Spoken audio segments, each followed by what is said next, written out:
Good evening, everyone. Tonight, 7 o'clock.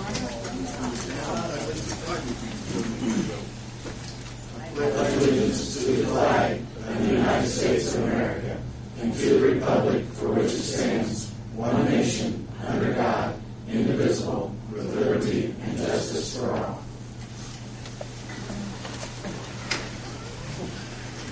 Good evening, everyone. Today is February 1st, 2010. The time is 7 p.m. and the regular meeting of the Greensburg Common Council is called to order. Roll call vote, please, June. Here. Here. Here.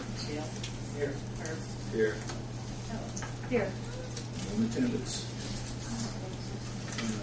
Approved the minutes from the January 4th meeting. Are there any changes?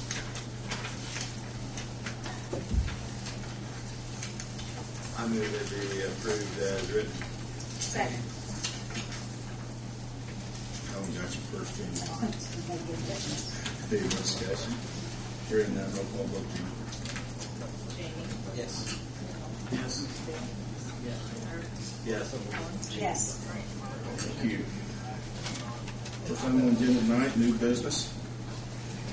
Our ordinance is 2010-1, -2, and -3, sewer rates, water rates, and water availability. And Gary Malone, but is Jay Umbaugh here to give us a presentation, explanation, if you will. Just passed out information to you just a couple minutes ago.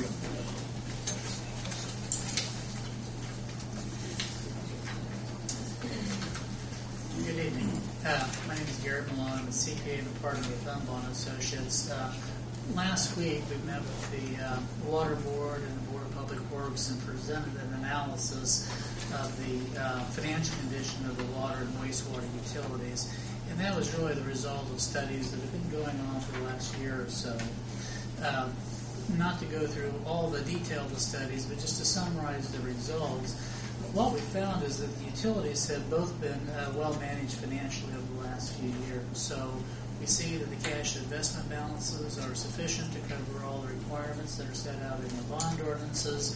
So from that perspective, the utilities appear to be fine. But what we have been noticing is a trend where the revenues have been declining. That's largely due to just recessionary factors. But it's starting to put pressure on the utilities' ability to cover all the basic costs to provide service, the cost to operate and maintain the system, to provide for ongoing replacements, and the cost to service the debt. Our calculations would suggest that at current trends, that could lead to a shortfall in revenues for both the water and wastewater of about 5% a year over the next 3 years, compounded. There's a lot of uncertainty. We have built-in assumptions as to what might happen with future inflation. We have some uncertainties as to what's going to happen with the economy, because if the economy rebounds, that might mitigate the need for future rate increases.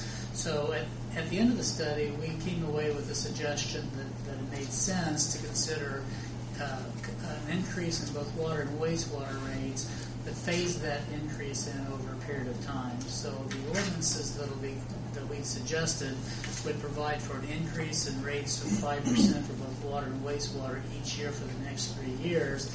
But it has a provision in there that allows the council to revisit that each year and either postpone the next increase in rates or reduce the amount of it if circumstances change, because none of us can clearly see what the future is at this point in time. So as you see the ordinances are designed to take care of revenue needs of the water and wastewater for the next 3 years, but yet give the city some flexibility to amend that and reduce those rates or postpone the effective date of future rate increases if circumstances change. One other analysis that we did was to look at the rate structure of the water utility. And water utility rates are designed with certain criteria in mind.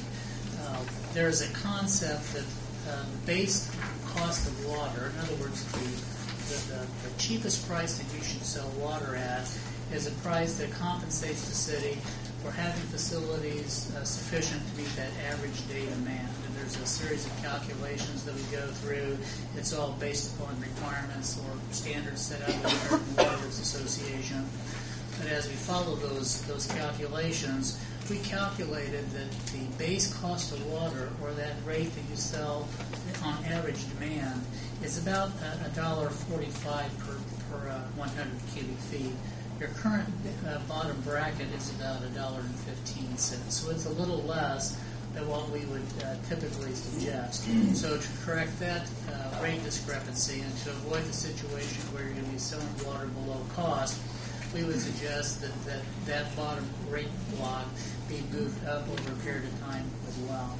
So on the water, you'll see most rates and charges will be increased 5% a year over the next 3 years, but the bottom bracket, or that cheapest price, would go up quicker than that because we want to get that rate up to that $1.45 target in today's dollars, so you're not selling water below cost. Gary, what did you come up with that our water cost was to produce this? The very bottom bracket is $1.45. That was our We're selling it calculation. for $1.15. And you're selling it for $1.15. That schedule was brought years ago, right? Yeah, those brackets were established many years ago in the pricing, and so that's common. That as years go by and as we go through and increase rates by the same percentage, that difference between the highest rate and the lowest rate gets farther and farther apart. So this is simply a correction to bring that bottom rate price back into line with the rest of your rates and charges. And to help the board and also the council also understand, there are very few industries or commercial properties, businesses, that are in that highest discounted tier. We are probably not losing money on those industries, but we're not making the revenue that we should. For example, on that lowest tier, the discounted tier, to bring it up where it needs to be, the first year would be 13%, the second year would be 11%, and the third year would be 11%, to where we would be showing 5% revenue profit on that little cheap discounted tier. When was the last time you raised water rates? 2.5 years ago.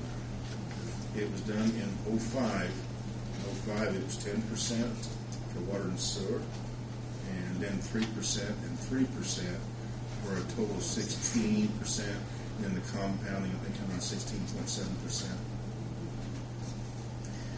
We've always found it best if utilities and cities can raise rates a little bit at a time, because sometimes there's a temptation not to do anything, and that simply postpones the inevitable, and then you postpone it to the point where when you're desperate and you have to make a change, then oftentimes that change is significant. And that doesn't give ratepayers an opportunity to kind of start adjusting their budgets to make sure that there's makes it very difficult. Let's say we were 2 years ago. Would the need be there to raise those rates as you're suggesting now? Well, I think had the utility continually raised rates just a little bit, there's always an ongoing need to raise rates just a little bit each and every year. Had they been raised a little bit over the last couple of years, they may not have been 5%, but there was still been a need to raise. There's a cost index that's normally around 3.5% per year. So if we'd raised 3% each year, that would be 9%. We wouldn't be that much short. And where we're short at is we're selling less water, which means we have less revenue. And most of that's occurred within the last few years. So just to help, I have distributed a schedule that you'll see a couple of them. One says water, and one says wastewater. But it gives you an idea of where your rates and charges would be based upon 4,000 gallons, and we use 4,000 gallons because we have data from a lot of other cities and towns just to see how your rates and charges compare. Now, Gary, something that's not included in here, it shows our present, which is a fair figure compared to everyone else. But at our phase 1, 2, and 3, it does not escalate any of the cities or towns surrounding us. they're staying the same, right? That's correct. That assumes that everyone else stays the same. It's simply how you would compare to the others, and that's a good And we point. pretty well know that's not going to happen. Well,